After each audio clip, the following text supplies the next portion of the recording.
हाँ तो देखिए, ये जो क्वेश्चन है बहुत इंपॉर्टेंट क्वेश्चन है। यहाँ लिखा है कि prove that there is a no natural number for which 4 to the power n and with the digit 0। ठीक है, इसका मतलब क्या है? इसका मतलब ये है कि अगर कोई भी number 4 to the power n है, 4 टू द पावर n है, तो उसका कभी भी लास्ट डिजिट जो होगा 0 नहीं होगा। फॉर एग्जांपल अगर हम n का वैल्यू 1 रखते हैं तो 4 की पावर 1 क्या हो जाएगा 4। n का वैल्यू अगर 2 रखते हैं तो 4 की पावर 2 मतलब 16 हो जाएगा। n का पावर 3 रखते हैं यानी 4 की पावर 3 कितना हो जाएगा 64 हो जाएगा। अगर n का वैल्यू 4 रखते हैं तो 4 की पावर 4 जो कि आपका 256 हो जाएगा। इस तरह से अगर हम n का वैल्यू ऐसे बढ़ाते जाएंगे 4 की पावर n हो जाएगा। लास्ट में हमें ऐसा कोई नंबर नहीं मिलेगा जिसका एंडिंग में 0 है। ठीक है ना। तो इस क्वेश्चन का मतलब तो समझ आए, लेकिन हमें अब प्रूफ करना कैसे है? तो हमें प्रूफ करना है किसके द्वारा? फंडामेंटल थ्योरम ऑफ अरिथमेटिक के द्वारा प्रूफ करना है। ठीक है ना। मतलब थोड़ा सा उसका कॉन्सेप्ट यूज़ होगा, ठीक है, बाकी हमें समझना है। अच्छा, और कोई भी नंबर जब एंड होता है 0 से, इसका मतलब क्या होता है? कोई भी नंबर एंड जब होता है 0 से तो उसका फैक्टर पक्का 5 होता है। कोई भी नंबर उठा के देख लो, मान लो 250, चाहे 10 ही हो, चाहे 100 हो, चाहे 70 हो, सभी का फैक्टर 5 होगा ही होगा। सभी का फैक्टर क्या होगा? 5 होगा ही होगा। तो हम लोग को क्या पता चला? उसी चीज़ को लिखना है कि we know that any number ending with 0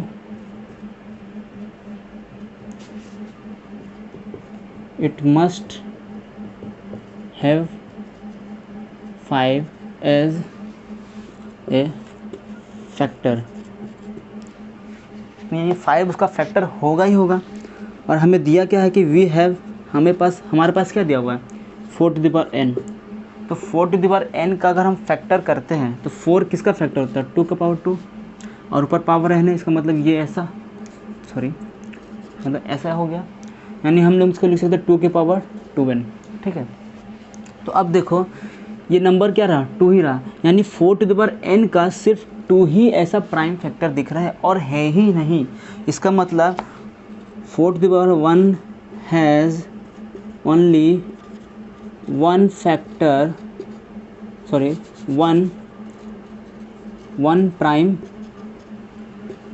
one prime factor, that is 2।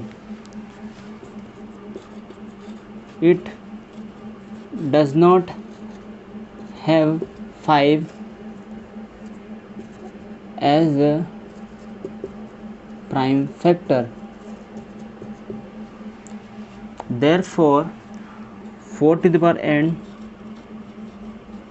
does not end with 0। समझ में आया? यानी 4 टू द पावर n जो है 0 नहीं होगा। क्यों? क्योंकि इसके पास 5 एक प्राइम फैक्टर है ही नहीं। और यहाँ पर देखो 4 to the power n equal to 2 to the power 2n है, यानी 2 टू द पावर 2n है। और ये यूनिक है। यूनिक मतलब ये नंबर यूनिक है, ऐसा नहीं है कि इसके अलग से एक अलग नंबर का हमारा फैक्टर मिल जाएगा। तो ये चीज़ हम क्यों लिख पाए? 4n has only one prime factor that is 2। हम इसलिए लिख पाए by uniqueness of fundamental theorem of arithmetic, by uniqueness of fundamental theorem of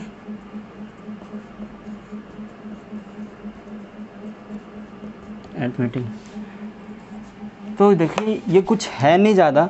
इसका मतलब यही है कि अगर 4 टू द पावर n है equal to 2 to the power n आया है तो इसका फैक्टर सिर्फ 2 ही होगा और ये यूनिक है। ठीक है ना। मतलब 2 के पावर रेस कुछ होगा लेकिन ये 2 ही होगा और इसमें कोई 5 नहीं है, मतलब ये यूनिक है। जैसे एग्जांपल के तौर पे अगर मान लें कि अगर हम 12 लिखते हैं तो 12 को क्या लिख सकते हैं? 2 इंटू 2 इंटू 3। यानी इसमें जो जितना भी प्राइम फैक्टर्स है और ऐसा कोई कंपोजिट नंबर नहीं है जिसका प्राइम फैक्टर 2, 2 और 3 हो, मतलब ये तीनों हो एक साथ, ठीक है ना, मतलब ये तीनों एक साथ हो और सिर्फ और सिर्फ तीन ही हो। तो इसीलिए 4n को हम लोग यूनिकनेस प्रॉपर्टी इसीलिए बोला गया क्योंकि इसमें और 5 आ ही नहीं सकता, 5 आ ही नहीं सकता, मतलब एंड नहीं होगा 0 से, ठीक है ना। तो इस हिसाब से हम लोग प्रूफ कर दिए ये वाला चीज़।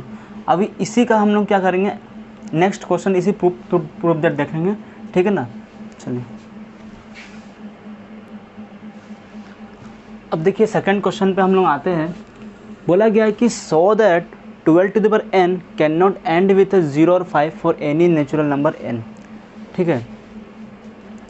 मतलब बोला जा रहा है कि 12 टू द पावर n जो होगा इसका एंड जो है कभी भी 0 और 5 नहीं होगा, मतलब लास्ट डिजिट जो होगा कभी भी 0 नहीं होगा। जैसे 12 टू द पावर n है, ठीक है, अगर हम n का वैल्यू 1 लिखते हैं तो 12 टू द पावर 1 होगा, ठीक है, तो हमारा आ जाएगा 12। और n का वैल्यू अगर हम लोग 2 लिखते हैं तो 12 का पावर 2 हो जाएगा, यानी कितना आ जाएगा 144। अगर n का वैल्यू 3 लिखते हैं तो 12 का पावर क्या आ जाएगा 3, 12 पावर 3 मतलब कितना हो जाएगा 144 में 12 इंटू कर दो, 12 फोर जा कितना हो गया 48, 12 फोर जा 48, 48 4 52, 12 वन जा 12, 12 4 12 5 7, तो 1728। इसका मतलब उसी तरह से n का अगर हम वैल्यू डालते जाएंगे ऐसा कहीं भी नंबर हमें नहीं मिलेगा जहाँ पर जिसका एंडिंग जो हो 0 हो, मतलब इस जगह का एंडिंग हमें 0 नहीं मिलेगा। तो ये तो रहा हमारा हिट एंड ट्रायल मेथड समझना। लेकिन अब हम लोग को प्रूफ कैसे करना है कि ये जो होगा एंड कभी भी 0 नहीं होगा 0 और 5 से, ठीक है ना। तो सबसे पहले कोई भी नंबर अगर 0 और 5 से एंड होता है उसका वो नंबर पक्का 5 से डिविजिबल होना चाहिए। तो वही चीज़ लिखना है हम लोग को प्रूफ में। We know that any number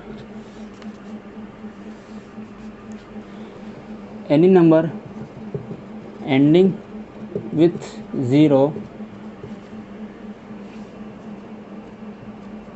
must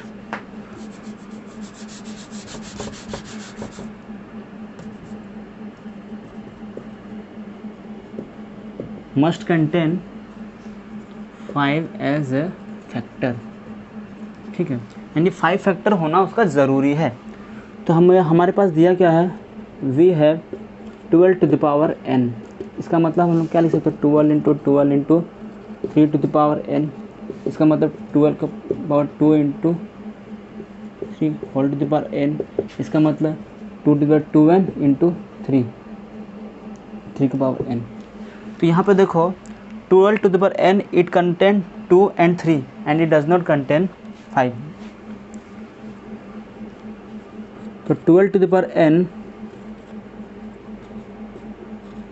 contain 2 and 3 as a prime factor, but it does not contain 5 as a factor. तो ये 5 क्या हो गया, फैक्टर कंटेन नहीं किया है। तो देयरफॉर बोल सकते हैं कि ये नंबर एंड नहीं होगा 0 से, क्योंकि 5 फैक्टर नहीं किया, क्योंकि 0 एंड होने के लिए एंडिंग 0 तभी होगा जब हमारा पास 5 एक फैक्टर होगा। क्योंकि जो भी नंबर एंड होता है 0 से, जैसे 1000 हो गया, 100 हो गया, 250 हो गया, 120 हो गया, ये सारा नंबर का एंडिंग 0 है, वो 5 उसका फैक्टर होगा ही होगा। लेकिन हमें यहाँ 5 फैक्टर दिख नहीं रहा, इसका मतलब ये नंबर जो है एंड नहीं होगा 0 से। और रहा बात 5 का भी एंडिंग होने के लिए 5 ही होना ज़रूरी है, तो यानी 5 है ही नहीं, यानी लास्ट डिजिट 5 भी नहीं होगा ना ही 0 होगा, ठीक है। Therefore 12 to the power n cannot end with 0 और 5, ठीक है। इस तरह से हम लोग इसको प्रूफ किया। अभी नेक्स्ट थर्ड क्वेश्चन पे हम लोग आते हैं, ठीक है। तो देखिए अभी हम लोग इसका एप्लीकेशन पे आते हैं, ठीक है ना। फंडामेंटल थ्योरम का एप्लीकेशन क्या होता है, ठीक है। एप्लीकेशन क्या है, पहला एप्लीकेशन ये है कि फाइंड कर सकते हैं हम लोग HCF एंड LCM, यानी HCF LCM हम लोग क्या कर सकते हैं, फंडामेंटल थ्योरम ऑफ अरिथमेटिक्स से निकाल सकते हैं, जो कि बहुत इजी है, अभी बताएंगे आपको इजी समझ में आएगा। मान लीजिए आपको कोई नंबर है 90 और एक नंबर है मान लीजिए 145, ठीक है, 145 नहीं, मान लीजिए आप इसको 60 मान लीजिए, ठीक है। तो अब देखिए हमें निकालना, मान लीजिए HCF निकालना है, तो हम लोग क्या करेंगे, एक तो होता है लॉन्ग डिवीजन मेथड से 90 और 60 के बीच में HCF निकाल देंगे। हम लोग क्या HCF LCM दोनों निकालना, तो हम लोग क्या करते हैं, प्राइम फैक्टराइजेशन मेथड करते हैं, ठीक है ना। तो 90 का अगर हम प्राइम फैक्टराइजेशन निकालते हैं तो क्या हो जाएगा, 2 45 3 15 3 5, ठीक है। 60 का 2 30 2 15 3 5, ठीक है। तो देखो 90 का हम लोग क्या लिख सकते हैं, 2 × 3, 3 डॉट है यानी 3 का पावर 2 × 5। 60 देखिए कितना है, 2 कितना डॉट है, 2 का पावर 2 लिख सकते हैं और 3 × 5। अब हम लोग को देखना क्या है HCF के लिए, एक चीज़ हमेशा याद रखिएगा, अगर हम लोग HCF निकाल रहे हैं तो जो कॉमन प्राइम है दोनों में वो देखना है, ठीक है ना। दोनों नंबर का क्या देखना है, कॉमन प्राइम देखना है, ठीक है। और वो जो कॉमन प्राइम होगा उसका लीस्ट पावर देखना, मतलब स्मॉलेस्ट पावर देखना है, स्मॉलेस्ट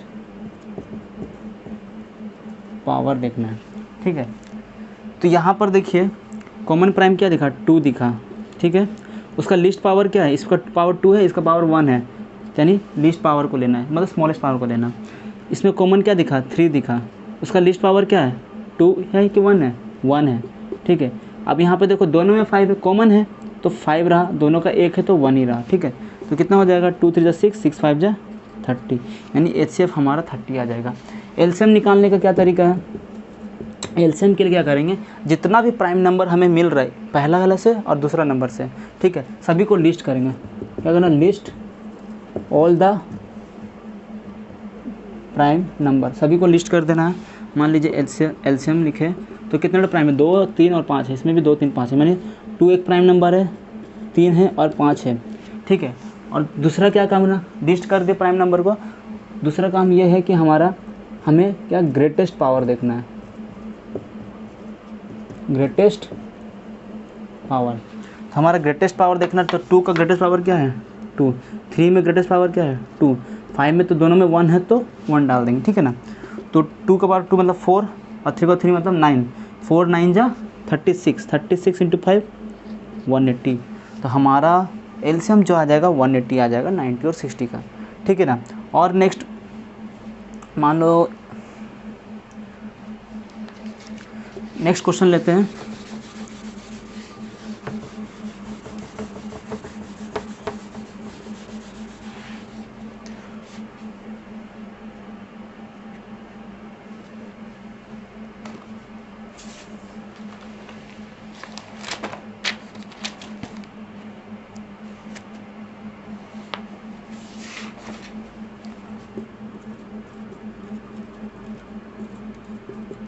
मान लो ये नंबर है 135 एंड 225 है, ठीक है ना।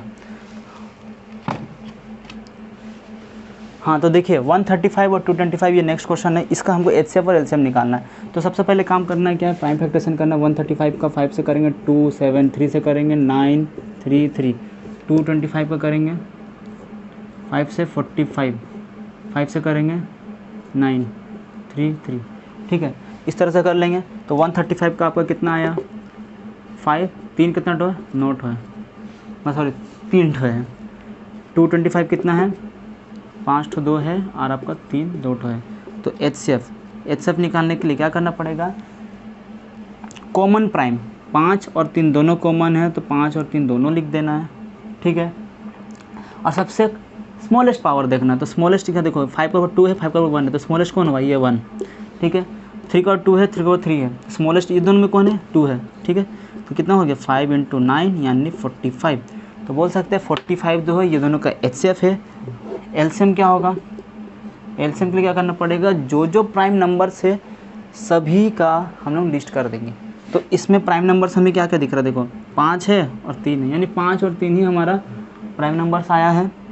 और सबसे ग्रेटेस्ट पावर देखना, तो 5 का ग्रेटेस्ट पावर क्या है, 2 है, और यहाँ पे 3 का ग्रेटेस्ट पावर कितना है, 3 है, ये रहा, ठीक है ना। तो कितना हो गया, 5 का पावर 2 कितना हो जाएगा 25, और 3 का 3 मतलब कितना हो जाएगा 27।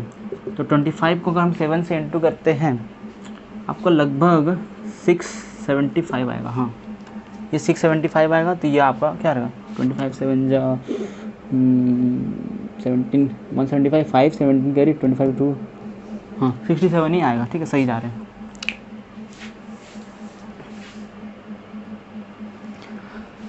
हाँ, तो देखिए प्रोडक्ट ऑफ, ये जो फॉर्मूला है कि प्रोडक्ट ऑफ टू नंबर जो होता है एचसीएफ इंटू एलसीएम होता है।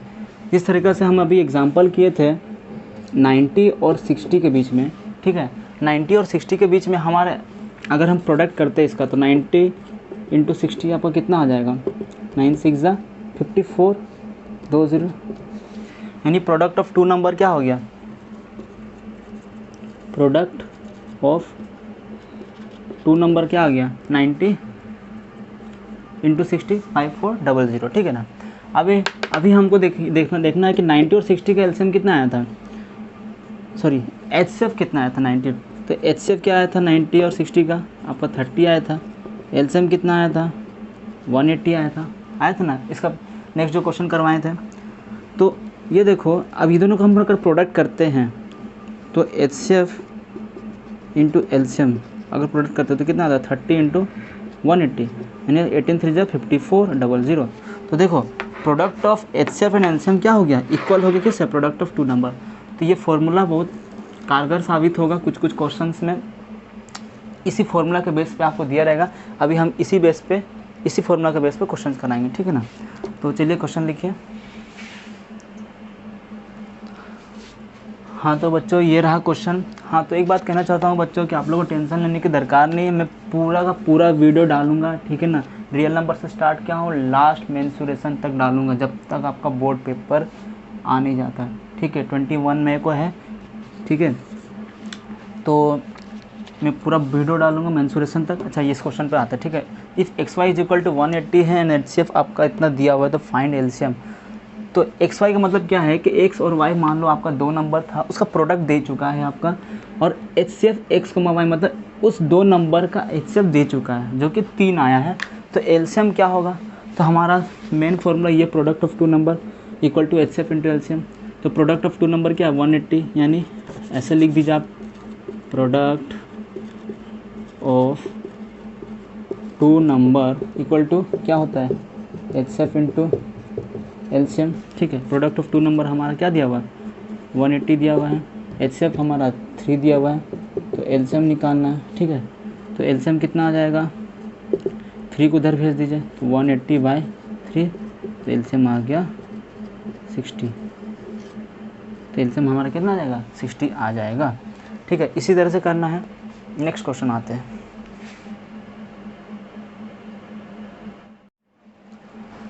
हाँ तो देखिए नेक्स्ट क्वेश्चन क्या दिया हुआ है, LCM and HCF of two numbers are 180 and 6 respectively, यानी एलसीएम हमारा 2 नंबर का 180 दिया हुआ है और एचसीएफ हमारा 6 दिया हुआ है। बोला है कि if one number is 30 find the other number, ठीक है। मेरे को नहीं पता अदर नंबर क्या है, तो ले लेंगे क्या, let the other number be x, ठीक है। अदर नंबर हमारा एक्स है, तो हमारा मेन फॉर्मूला क्या है कि product of two number equal to HCF into LCM, ठीक है। तो 1 नंबर हमारा 30 दिया हुआ है, अदर नंबर हम x लेने नहीं, यानी 1 नंबर हमारा 30 है और अदर x, ये दोनों का प्रोडक्ट ये बनेगा, ठीक है। और एचसीएफ हमारा कितना दिया हुआ है, एलसीएम है 180, एचसीएफ 6 है, ठीक है। एचसीएफ 6 है और एलसीएम हमारा 180 है, तो x इक्वल टू 6 इंटू 180/30 हो जाएगा, 0 से 0 मर गया, 3 से 2 जा, ठीक है। तो 18 2 जा तुम आपका कितना आ गया 36 आ गया, यानी 36 जो है हमारा क्या आया, अदर नंबर आया। चाहे तो हम लोग वेरीफाई भी कर सकते हैं, किस तरह से देखो, यानी हमारा एक नंबर 30 दिया हुआ था, दूसरा हमारा क्या है अदर नंबर जो कि x लिए थे 36 आया। अगर ये दोनों का अगर हम लोग एचसीएफ निकालेंगे तो देखो एचसीएफ क्या जाएगा 6 जाएगा ना, हाईएस्ट कॉमन फैक्टर लोग के बीच में 6 जाएगा ही जाएगा, ठीक है, यानी वेरीफाई हो गया। एलसीएम भी अगर निकालते हैं ऐसे करके देखिए ना आप, 30 को अगर हम देते 2 से 15 3 5 यानी 30 हो गया आपका 2 × 3 × 5 36 2 18 9 3 3 यानी 36 हो गया कितना 2 की पावर 2 × 3 की पावर 2। ठीक है, तो आपका HCF कितना आ जाएगा, कॉमन क्या आ गया 2 कॉमन गया, लिस्ट पावर 1 कॉमन क्या आ गया 3 गया, लिस्ट पावर 1, 5 को कॉमन ले सकते ही नहीं है। ठीक है, तो हमारा ये कितना आ गया 6 आ गया आपका HCF। LCM क्या आ जाएगा, जितना प्राइम नंबर सबको लिख देना, यहाँ 2 3 5 है, यहाँ 2 3 यानी 2 3 5 यानी 2 3 5 ये जो है आपका प्राइम नंबर्स आया है दोनों में। और सबसे ग्रेटेस्ट पावर 2 का क्या है 2 है, 3 का क्या है 2 है, 5 का मतलब एक ही है तो 5 ही रहेगा। तो 2 का पावर 2 कितना हो गया 4, 3 को 3 कितना हो गया 9 और ये हो गया 5, तो 9 4 जा कितना हो गया 36, 36 5 जा 180। तो देखो एलसीएम था ना 180, तो यानी हम वेरीफाई भी कर सकते इस तरीके से, लेकिन इजी है, वेरीफाई करने का दरकार नहीं, इजीली सॉल्व हो जाएगा। ठीक है ना, इस फॉर्मूला के हिसाब से। ठीक है।